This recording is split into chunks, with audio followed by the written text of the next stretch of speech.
Hello everyone, welcome back to my channel.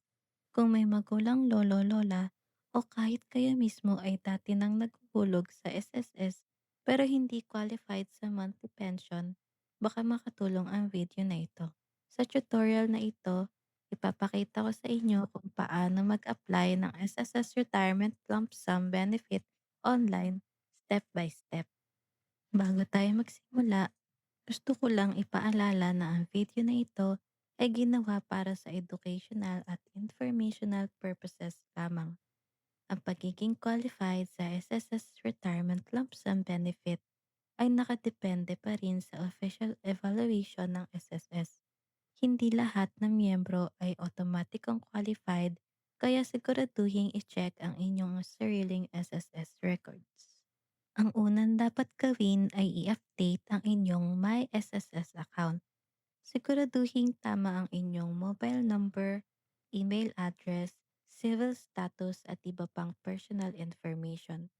Mahalaga ito dahil dito magpapadala ang SSS ng mga updates tungkol sa inyong application.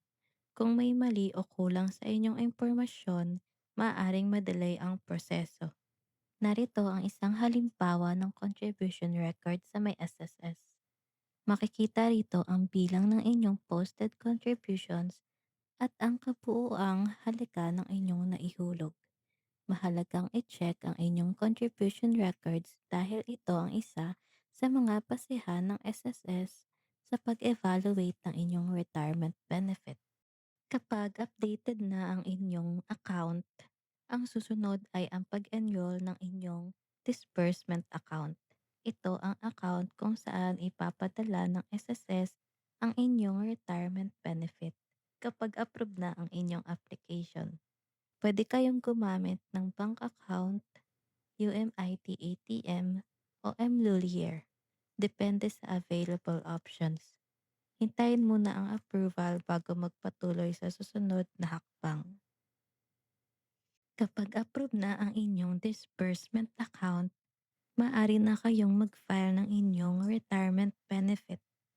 Mag-login sa My SSS account, pumunta sa benefits, piliin ang retirement, at sundin ang lahat ng instructions hanggang sa masubmit ang application. Bago mag-submit, siguraduhin tama ang lahat ng impormasyon upang maiwasan ang delay sa approval. Pagkatapos mo-file ang application, ganito naman ang maaaring makita sa inyong claim details.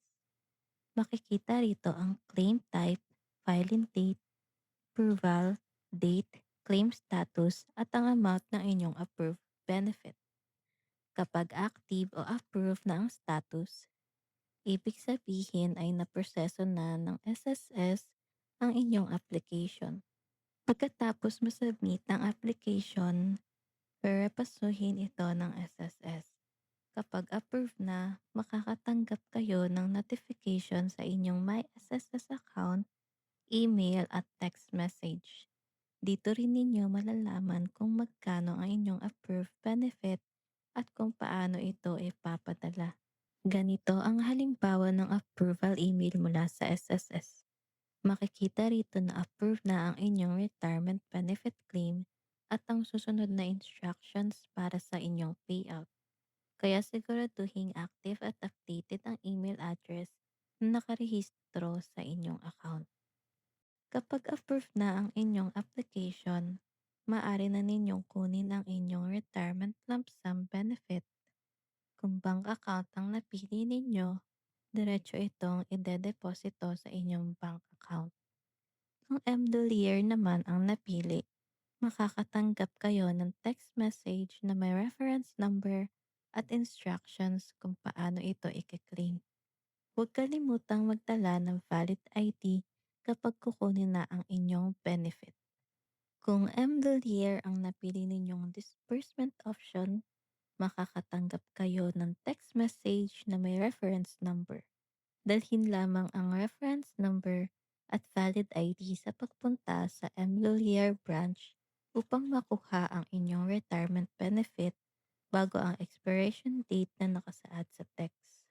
At iyon ang buong proseso kung paano mag-apply ng SSS Retirement Lump Sum Benefit online. Kung nakatulong ang tutorial na ito, huwag kalimutang i-like ang video, mag-subscribe sa channel, at i-click ang notification bell para updated kayo sa ating mga susunod na tutorials tungkol sa SSS, pag-ibig, PhilHealth, at iba pang government benefits. Maraming salamat sa panonood. Makita-kita tayo sa susunod na video.